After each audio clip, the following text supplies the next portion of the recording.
tudo bem? Saudade de vocês. Sempre passa um tempinho sem vir, né? E aí a saudade aumenta. Mas é bom, porque quando a gente chega, recebe esse calor, né? Esse carinho de todos. Me sinto muito em casa aqui, já disse isso para vocês. Então é sempre uma alegria e uma felicidade muito grande poder compartilhar esses momentos. Vou colocar.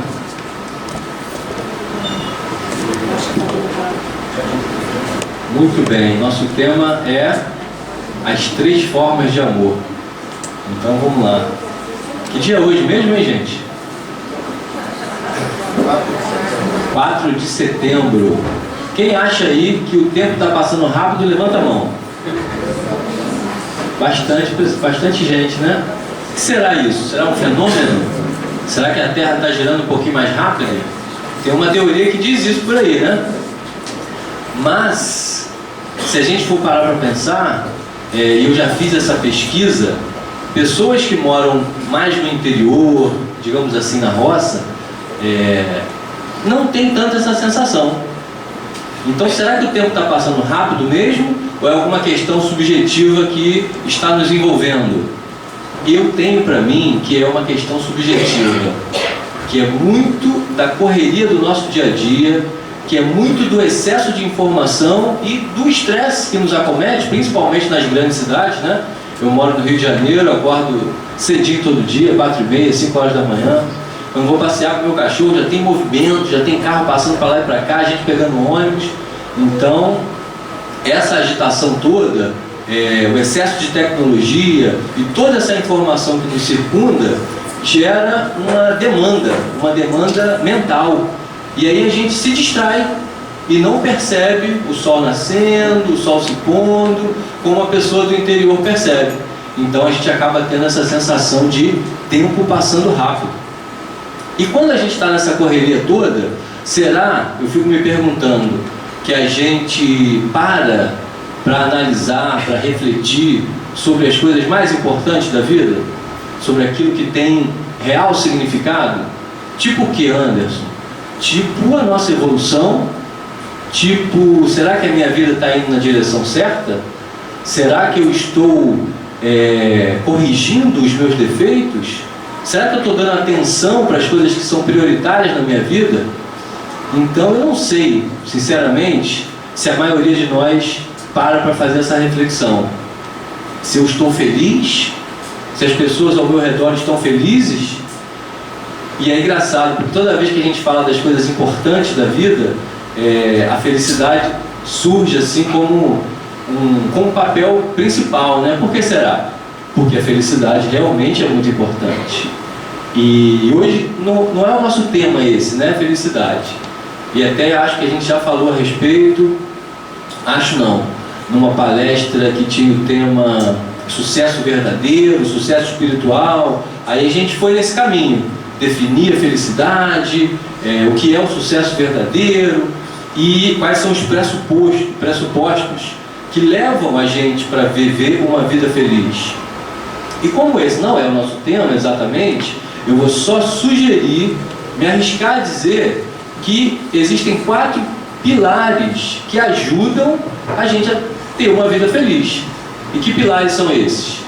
Saúde no corpo e na mente, saúde emocional, harmonia nas relações, um trabalho que faça sentido, né?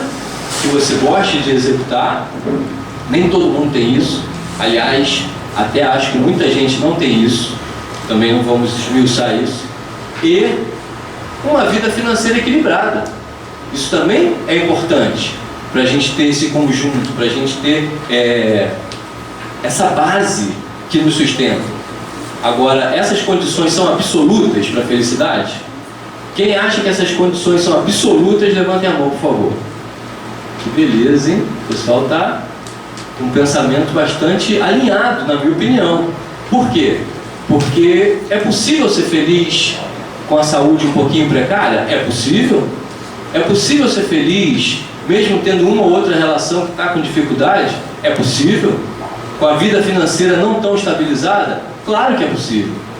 Mas também é claro que quando essas coisas estão fluindo, facilita a nossa vida, concorda? Muito bem.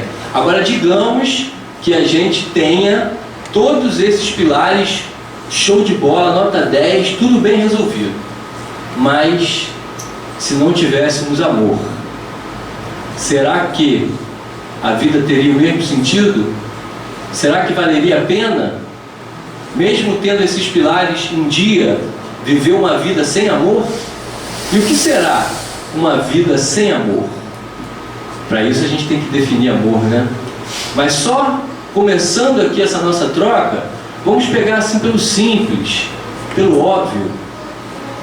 Imaginem uma vida sem abraços, sem olho no olho, sem carinho, sem afeto, sem colo de mãe, sem amizade, porque a amizade é uma forma de amor, pelo menos assim eu entendo. Então me dá a impressão que isso é um consenso, que a vida sem amor não tem tanto sentido e nem tem tanto significado. Vamos verificar se é um consenso. Quem acha isso, levanta a mão, por favor. Beleza. Não é unanimidade não, mas é um consenso. A maioria, eu imaginava que não seria 100%, mas a maioria acredita que a vida sem amor não tem tanto sentido, não vale tanto a pena. Então, me parece ser interessante a gente aprofundar um pouco mais nisso, né? Entender do que realmente isso se trata, até o ponto de dar uma sugestão aqui. Da próxima vez que a pessoa disser eu te amo para você, você interpela, pergunta o que é isso, de que se trata, o que você está querendo dizer especificamente. Melhor não dizer não, porque senão vai dar uma quebrada no romantismo, né? Deixa a coisa fluir, mesmo que você não esteja entendendo exatamente o que a pessoa quer dizer. Mas então tá, quem já teve aquela experiência de acordar de manhã num dia frio e dar uma topada na beirada da cama ou no móvel? Pode ser o dedinho, o mindinho, a canela. Nem todo mundo teve essa experiência, mas dá para entender o que isso significa, né? Dor. Dor é uma coisa subjetiva, igual amor. Mas não parece que a gente sabe exatamente do que se trata? A dor é subjetiva, mas a gente entende, a gente consegue circunscrever, parar, pensar, lembrar e falar, eu sei o que é dor. Quando a pessoa vai no dentista, nem todos os dentistas, vou fazer aqui uma defesa, tem a minha amiga Lívia que está lá na parte de trás, nem todos os dentistas causam dor, mas às vezes por uma própria condição do cliente lá, do dente, pode sentir muita dor. Eu já senti dor no dentista. É até um assunto engraçado, mas eu não vou entrar nesse mérito não. Então dor é algo que a gente consegue descrever. Outra coisa subjetiva muito simples, aquele dia de verão escaldante e que por algum motivo você tem que sair na rua no sol do meio-dia. Chega a sufocar um pouco, né? Você vai respirar e o ar não vem direito. O que é isso? Calor. A gente lembra bem, a gente sabe até descrever um pouquinho a sensorialidade, mas e o amor? Será que a gente consegue descrever, lembrar, perceber? E se eu escolher uma pessoa aqui agora para me dar um parecer? Já que é uma coisa tão simples, faz parte da nossa vida, eu vou escolher, hein? Deixa eu olhar. Será que eu vou escolher quem? Um homem ou uma mulher? Todo mundo, eu vi várias pessoas abaixando o olhinho assim. Será por quê, né? Mas era brincadeira, eu não ia escolher não, eu só queria ver essa reação. Então tá. Então já que a gente vai falar de amor, é interessante a gente recorrer aos universitários. Na verdade são universitários ilustres. Brincadeira também, são grandes luminares da nossa existência, na verdade, né? São pessoas que deram grande contribuição ao pensamento. E até além disso, a gente vai chegar lá. Então, o primeiro parecer que a gente vai ter sobre o amor é de Platão. Quem já ouviu falar em Platão? Muito bem. Platão falou de amor? Por que a gente sabe que Platão falou de amor? Já ouviram falar na expressão amor platônico? Ah, isso. É daí que vem. Então Platão falou de amor. Platão viveu 500 anos antes de Cristo, né? Mais ou menos isso, talvez mais um pouco. E Platão não falava português, porque o português nem existia. Platão falava grego. Então amor naquela época de Platão, como assim ele entendia, era eros. Quem já ouviu falar na palavra eros? Eros, raiz de tantas outras palavras, né? Erótico, erotização. Pode falar isso no centro espírita? Pode, né? Não é pecado, não. Erótico, Eros motel, Eros night club. Eros, palavra simples, comum, faz parte da nossa vida. Então, o amor de Platão é Eros. Platão escreveu 35 diálogos. E num desses, o banquete era o diálogo sobre o amor. Outra coisa interessante é que ele fazia suas narrativas colocando seus pensamentos na fala de alguns personagens. E tinha um personagem preferido, que quando ele tinha uma tese que ele considerava justa, ele colocava essa tese na fala desse personagem. Quem é esse personagem? Conhecidão, hein? A gente até pensa que ele foi realmente uma figura. Aliás, existe controvérsia sobre isso.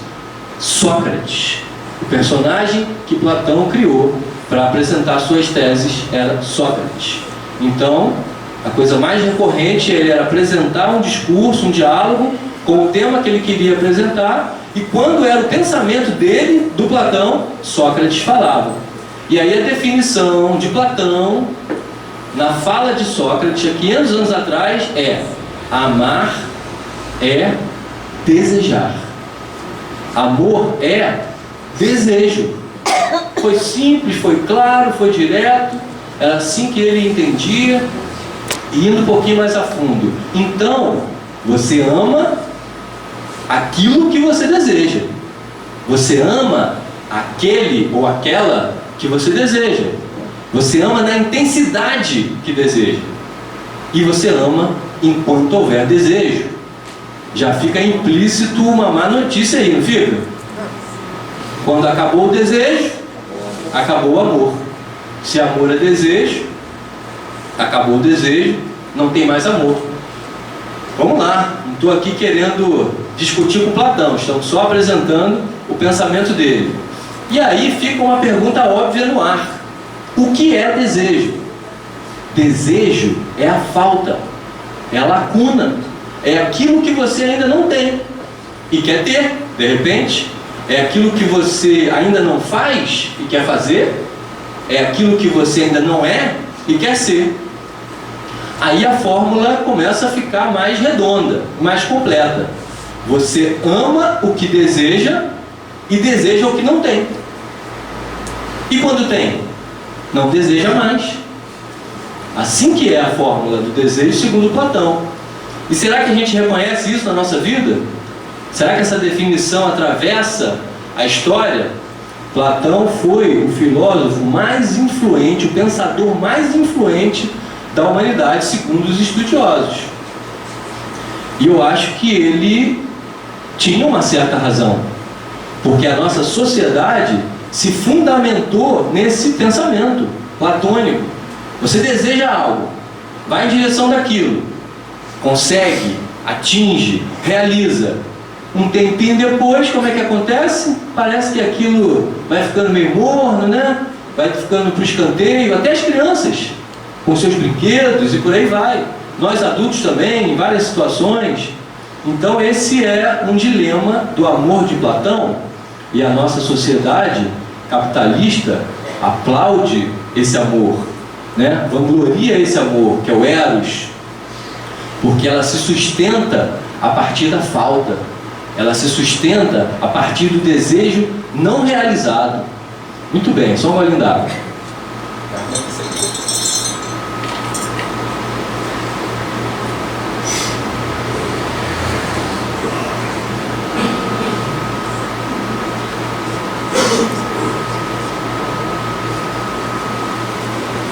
E esse amor, ele obviamente tem lá os seus limites, certo? Se a gente for viver pautado por esse amor, vai ficar faltando alguma coisa. Mas essa é uma primeira percepção, e ela está fazendo parte do nosso dia a dia. Até que chega um outro pensador, Aristóteles, um tempo depois, e começa a pensar: cara, não é possível que seja só isso. Não é possível que o amor seja só o desejo e que seja só essa falta. O amor é algo mais do que isso. Tem que ser algo mais que isso. Aí Aristóteles coloca uma outra definição. Amor não é o desejo pela falta. Amor é a alegria pelo que você já possui. Uau! Que acréscimo, né? Que salto quântico assim no nosso entendimento. Mas antes da gente seguir por esse salto quântico, vamos voltar um pouquinho aqui em Platão. Faltou mencionar uma parte importante. Um exemplo, na verdade, para a gente ter um pouquinho mais de profundidade sobre como é que isso acontece na nossa vida. A nossa vida acadêmica tem muitos jovens, né, estudantes e pessoas que também estudam depois de uma certa idade e podem comprovar isso na sua própria experiência. Por exemplo, tanto a vida acadêmica quanto a vida profissional. Quando você entrou lá no primário e tal, ainda fala primário? Fala, né? Fundamental. Depois é o fundamental. O primário é o fundamental, beleza. Até o nono ano, então beleza. Estou me atualizando, hein? Beleza. Então primário, fundamental, mas eu entrei no primário, lá atrás, né? Também. E aí você, em algum momento daquele percurso ali, que durava 4 anos, primeira série, segunda série, terceira série, quarta série, ouviu de alguma tia dizendo, o primário é a preparação para o ginásio. Naquela época era ginásio. E aí você entendia que, então tem uma outra etapa. Você começa a desejar o ginásio. Você começa a olhar para aqueles que já estão no ginásio com uma certa admiração, querendo aquilo. Olha o amor do Eros aí, desejando aquilo que você não tem. Aí você passa lá os seus 4 anos e enfim chegou no ginásio. E o que acontece no ginásio? Um professor para cada matéria, você já não é mais um bebezinho, já está se sentindo um pouco mais dono de si, se sentindo tal, e aí a coisa avança mais um pouco e vem mais alguém para te dizer que o ginásio é a preparação para segundo grau. Hoje fala ensino médio, segundo grau. E aí você fala, puxa, quando chegar no segundo grau vai ser tão interessante, olha lá os adolescentes quase adultos, eu quero tanto segundo grau, tem gente rindo, se identificando, tô vendo. E um dia tão sonhado você chega no segundo grau. E aí quando você chega no segundo grau, tudo é uma maravilha, agora sim a vida vai valer a pena, eu estou entre os grandes, eu já mudei até de prédio na minha escola, e tá tudo beleza, tá tudo lindo, até que alguém vai e te diz, isso aqui é só a preparação para o vestibular, para a faculdade. E aí você sua mais um pouquinho, rala mais um pouquinho, avança nos seus estudos e se tudo der certo, faculdade. Não, agora tem que ser o nirvana da vida acadêmica. E aí você chega, você só estuda aquilo que você quer, o prazer é outro, tem as baladas, tem as festas, e você concilia tudo. Seu pai achando que você está só estudando, e você está se esbaldando, mas dele faz parte, é a ordem natural das coisas.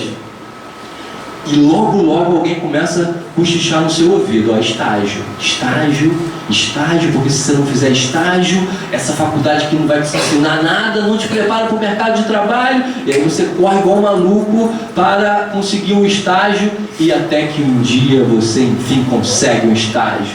E chega lá todo feliz porque você vai começar a ganhar um dinheiro, já vai começar a colocar em prática aquilo que você está aprendendo, e aí o teu chefe direto diz para você, então, estagiário, temos aqui algumas dicas para você, alguns trabalhos para você fazer, e você entende que ali naquele estágio ainda não era o tão sonhado patamar que você queria, porque se você passar por esse estágio e não tiver sua carteira assinada, aquilo não vai ter tanta serventia assim. E aí você corre mais uma vez, acelera, trabalha por 3, por 4, por 5, e se tudo der certo, carteira assinada, a tão sonhada carteira assinada, e o amor Eros está ali, vibrante dentro de você, te dando força, te dando ânimo, fazendo buscar aquilo que você ainda não tem. E aí você, enfim, tem a sua carteira assinada, sua família comemora, seu pai te dá os parabéns, sua mãe faz uma festa para você,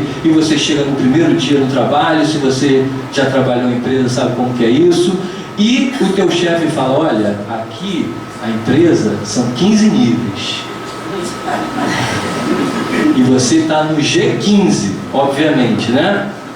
O G15 não existe. Você é invisível. Você não tem nem uma vaga na garagem para botar a sua bicicleta. E aí você pensa, cara, o que eu preciso fazer para alcançar o G14? Para começar a existir, para começar a ter uma vaguinha para minha bicicleta lá. E você continua nessa correria. Só que nessa hora, você de repente, por um lampejo de consciência, começa a pensar assim, tem alguma coisa errada nisso, né? É só alcançar o objetivo e depois tem outro objetivo. Já não era sem tempo. Se você parou e fez essa reflexão, ótimo.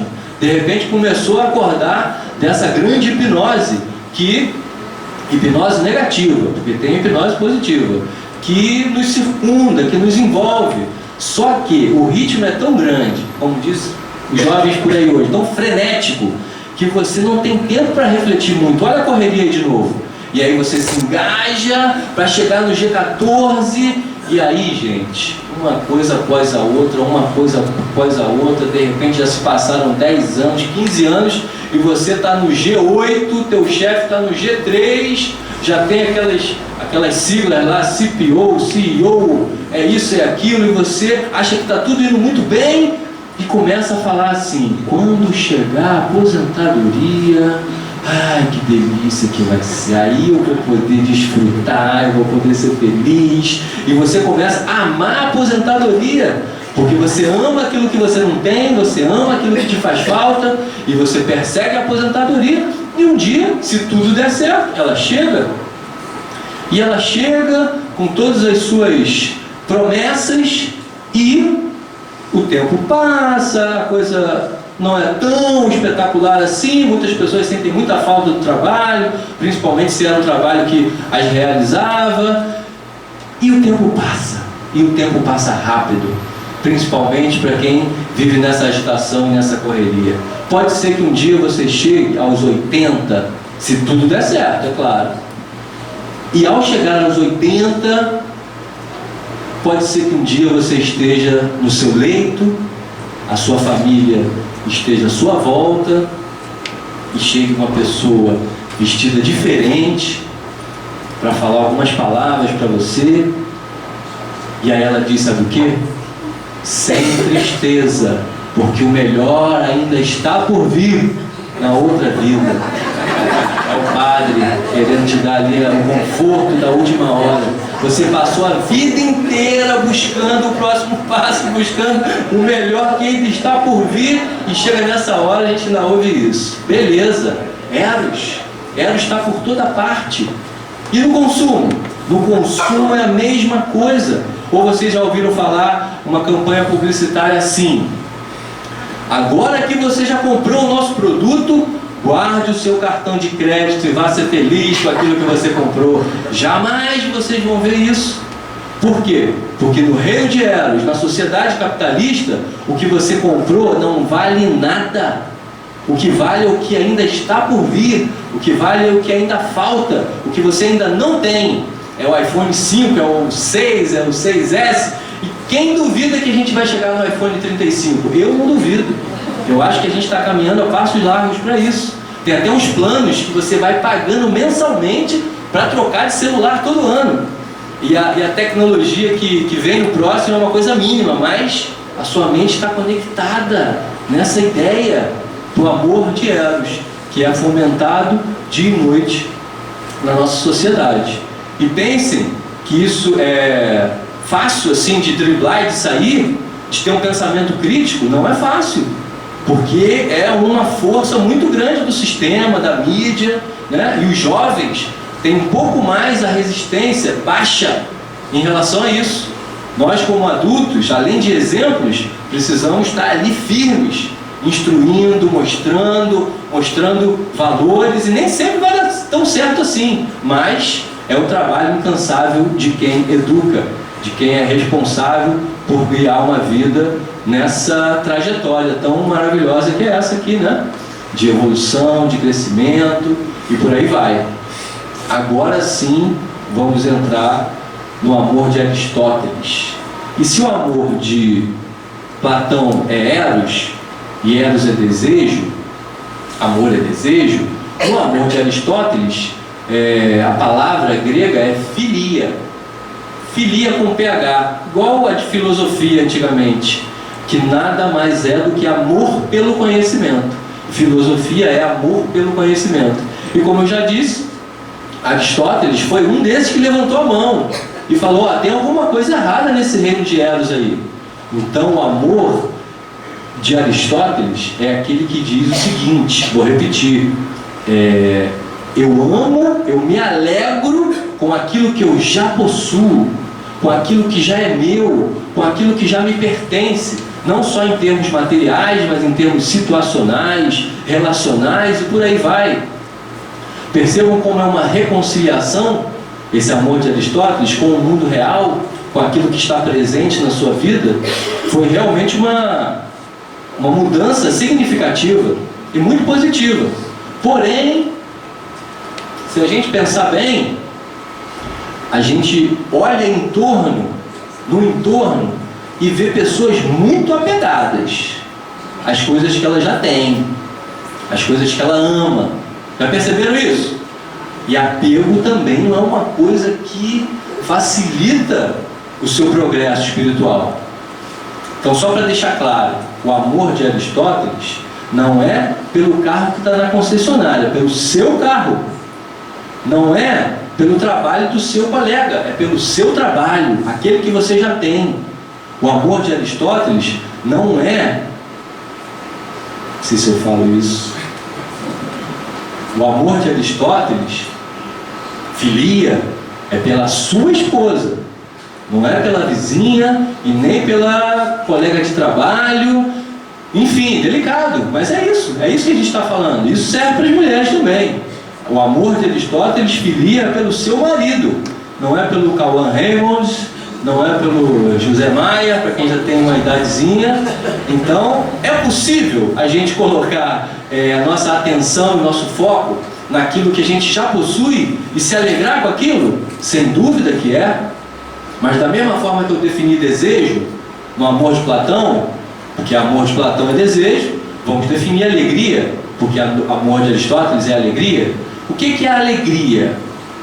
Alegria, numa definição de um outro filósofo, Spinoza, é a passagem para um estado mais potente do próprio ser. Então vou repetir para vocês degustarem. Alegria é a passagem para um estado mais potente do próprio ser. Aí você pode me dizer assim: Anderson, não adiantou nada, não continue não entendendo exatamente o que é isso. Então vamos lá. A física quântica nos diz que tudo é energia, certo? Então, as emoções também são energias que vibram, que pulsam. Quando você está vivendo algo que aumenta a sua vibração, que faz a sua energia vibrar em alta frequência, quando essa situação te alegra, você passa para um estado mais potente do próprio ser. E o que é isso? Você se sente mais capaz, você se sente mais produtivo, você se sente mais inteligente, você se sente mais confiante. Então a alegria é tudo isso. E isso é muito bom. Isso é maravilhoso, na verdade. Isso é tudo de bom, é nota 10. Porém, tudo que a gente tem na nossa vida tem o poder de nos elevar para esse estado? O que vocês acham? Sim ou não? Yes or no? Não, né? Vi algumas cabecinhas assim. Concordo. Pode ter pessoas que pensam diferente, mas não é tudo que está na nossa vida presente, nem em termos materiais, nem em termos de relações, que vai elevar a nossa vibração, que vai fazer a gente ficar alegre. E aí a gente pensa em algumas relações difíceis, algumas sogras, alguns cunhados, alguns vizinhos, alguns colegas de trabalho, enfim, tem situações que são mais complexas para você sentir alegria com aquilo que você tem. Aí seu carro lá está velho, já pronto para ir para aquele quadro do Luciano Huck, lá está velha, e aí você vai ficar alegre com ele? Pode, se você conseguir, maravilha. Mas tem horas que dá vontade de ir para um próximo nível, de um próximo patamar. Olha que interessante, aí a gente começa a pensar no desejo, né? No amor de Platão. E quando a gente chega nesse entendimento de que o amor de Aristóteles, por mais que seja interessante em termos de conceito, eu me alegro com aquilo que eu já tenho, também falta alguma coisinha. E se a gente comparar, e se a gente fizer uma análise contrastativa, Platão ou Aristóteles? Qual que está mais certo? Eu espero que em sã consciência vocês não imaginem que eu vim aqui responder isso, né? Resolver o conflito de Platão e Aristóteles. Mas posso sugerir uma coisinha. Posso sugerir que, dependendo do contexto e da forma, os dois estão certos. Porque você pode perfeitamente amar na falta, mas como também pode amar na presença. Você pode desejar de uma forma sábia que te impulsione, que faça você ir em direção aos seus objetivos, para que quando você os alcance, vocês se alegrem e fiquem de posse dessa alegria para ter uma vida mais saudável, plena e equilibrada. Faz sentido assim? Quando as coisas se juntam de uma forma harmoniosa e tranquila? Eu também acho que faz bastante sentido.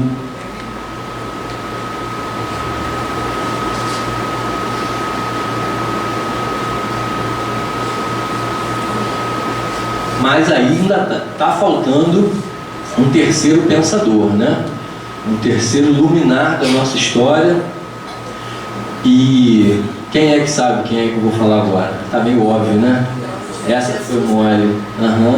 Então nossa amiga já matou aqui a charada. A gente vai falar do amor do Cristo. O amor do Cristo. Algo assim bastante grandioso, visto que foi o homem que dividiu a história humana em dois. Já pensaram sobre isso? Antes e depois de Cristo. No mundo inteiro, no planeta inteiro. Até as pessoas de outras religiões, né, de outras culturas, para se relacionarem, para entenderem a própria história, elas se referem a esse marco, a esse momento tão significativo na trajetória da humanidade, quando Cristo veio ao mundo e trouxe a sua mensagem, o amor do Cristo. E o que é o amor do Cristo? O amor do Cristo não é eros e nem é filia, porque o amor do Cristo é por qualquer um. O amor do Cristo é por todos. E se é por qualquer um e é por todos, não pode ser eros, porque você não deseja qualquer um e deseja todos. E se o amor do Cristo é por todos, não pode ser filia, porque nem todo mundo te alegra, nem tudo que existe na sua vida traz esse estado mais potente do próprio ser. Então o que é o amor do Cristo? O amor do Cristo é quando a pessoa se importa mais com o que sente o amado. O amor do Cristo, como diz Tomás de Aquino, na Suma Teológica, diz que o eixo de gravidade da relação amorosa se desloca em direção ao ser amado. É bonito isso, né? O eixo da gravidade da relação amorosa se desloca em direção ao ser amado. O amor do Cristo é aquele, quando aquele que ama faz de tudo para cuidar, para proteger, para tirar da tristeza, se for o caso, aquele que é o ser amado. O amor do Cristo, ele faz com aquele que ama se diminua, se apequene, para que o ser amado cresça. O amor do Cristo é aquele que muitos aqui conhecem, que passa a noite em claro, para que o ser amado possa repousar tranquilamente. O amor do Cristo, enfim, é quando aquele que ama não mede esforços, se sacrifica, sai da zona de conforto, sem pensar duas vezes, para servir, para ajudar, para apoiar, para elevar o ser amado, para que ele possa ver o mais longe que ele puder. E eu imagino que vocês possam estar pensando o seguinte: Anderson, é muito bonito isso aí que você falou, muito legal mesmo. O amor do Cristo, essa coisa sublime, né? Que tem um nome diferente. O amor do Cristo é ágape. Todo mundo conhece o livro do Padre Marcelo, né? Com esse título. Só que aqui no Centro Espírita, nessa comunidade de pessoas buscadoras da verdade, faz muito sentido. E lá fora? E lá fora, onde existe tanto egoísmo, onde existe tanta miséria, tanta competição, será que faz sentido o amor do Cristo? Deveria fazer, né?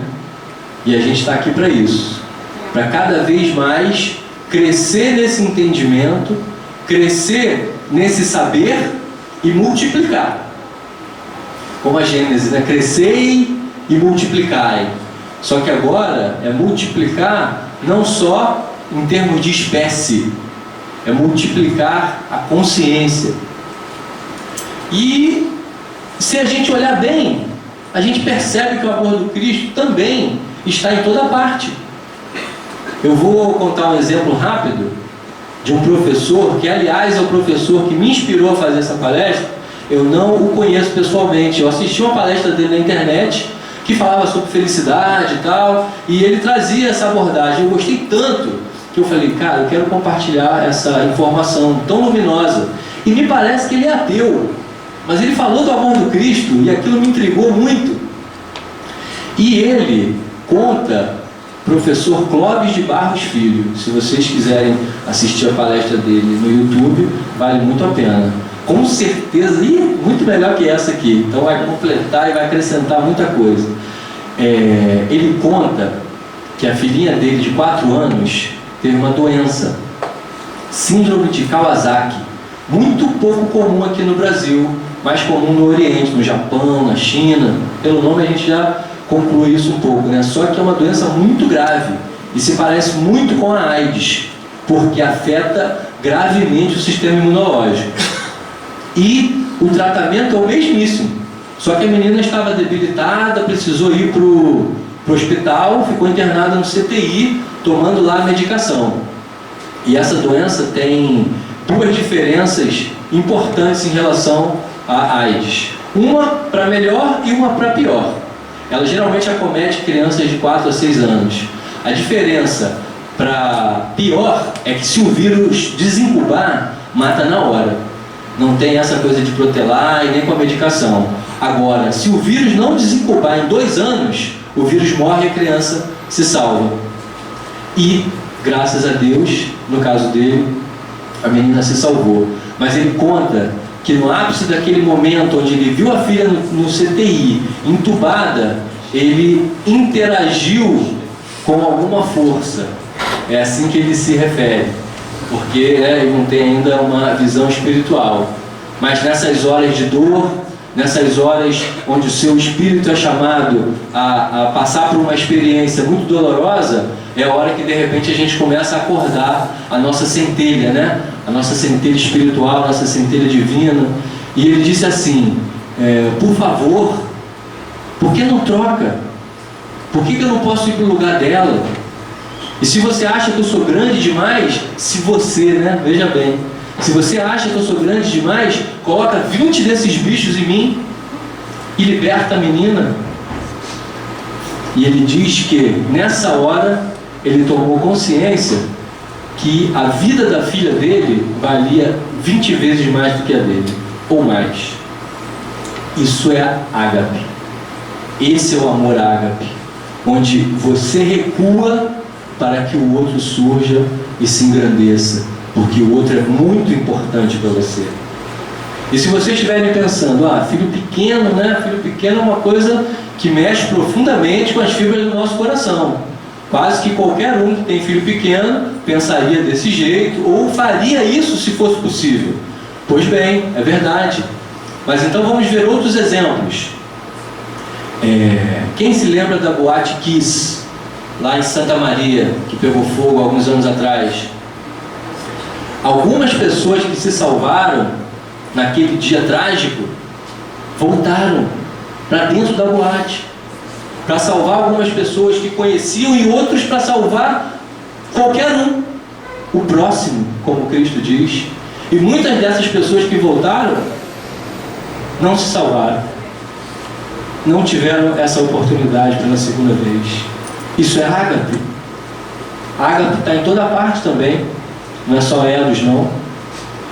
E aqui, tão perto de nós, em Friburgo, Teresópolis, Petrópolis, quando teve aquela grande tragédia das chuvas, a gente viu uma verdadeira legião de pessoas mobilizadas, fazendo de tudo, reunindo seus recursos materiais e emocionais para dar suporte àquelas pessoas que praticamente ficaram sem nada.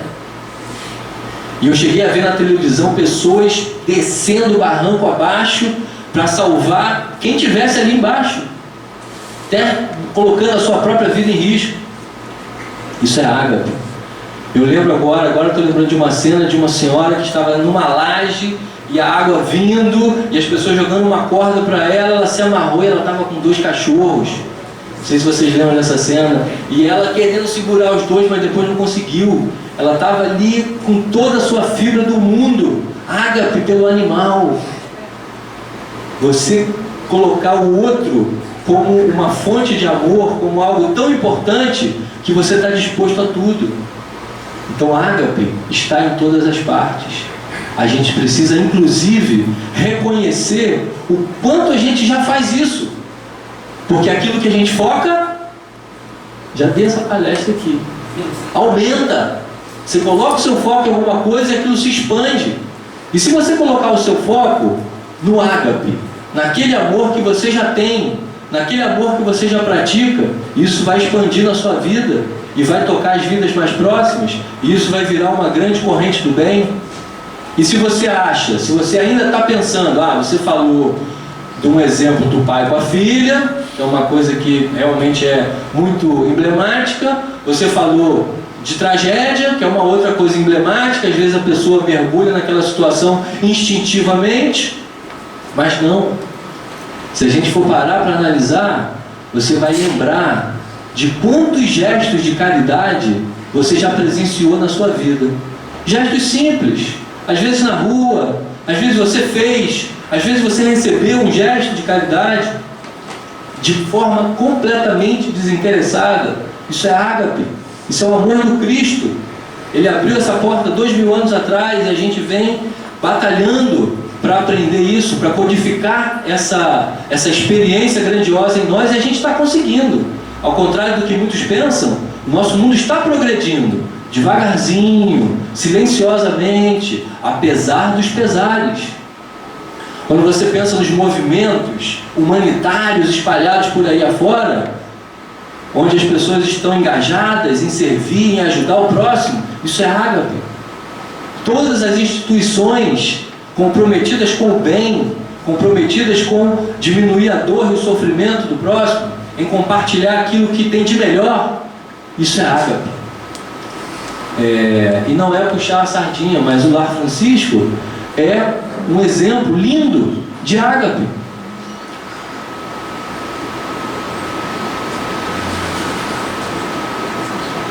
Quando você vê os trabalhadores saindo das suas casas, se dedicando, cuidando às vezes de uma coisa aparentemente pequena para sustentar esse movimento aqui, para poder receber todos nós, não vou dizer todos vocês não, todos nós, para a gente elevar a nossa consciência, para a gente poder corrigir algumas coisas que estamos precisando corrigir, para a gente passar por um tratamento. Eu passei por um tratamento há pouco tempo, recebi luz, recebi força, recebi magnetismo, curas espirituais, e as pessoas aqui abnegadas,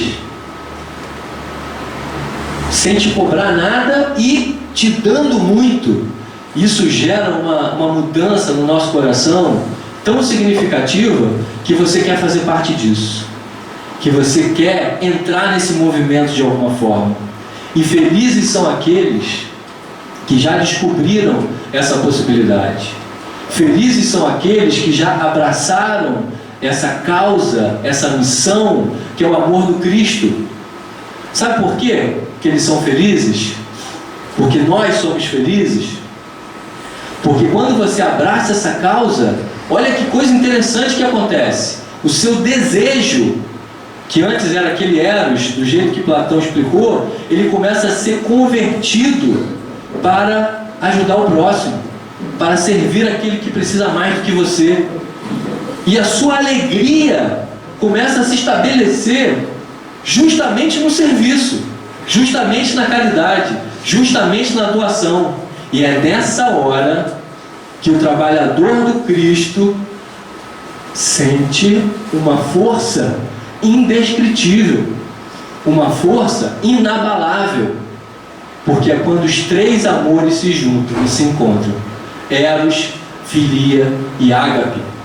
É através do serviço que você coloca o seu desejo, que você coloca a sua alegria e a sua incrível vontade de diminuir a dor do seu irmão de caminhada. Então, meus amigos, essa é a água que Jesus falou para a gente. Aquela água que quando a gente beber, a gente nunca mais vai ter sede. Porque a nossa sede, ela é proveniente única e exclusivamente da falta de amor. E quando a gente sacia essa sede, servindo, doando, se comprometendo, se iluminando neste processo, você cura as suas feridas, você cura as suas mazelas, e você só pode agradecer e continuar nesse circuito tão maravilhoso que é o de dar e de receber.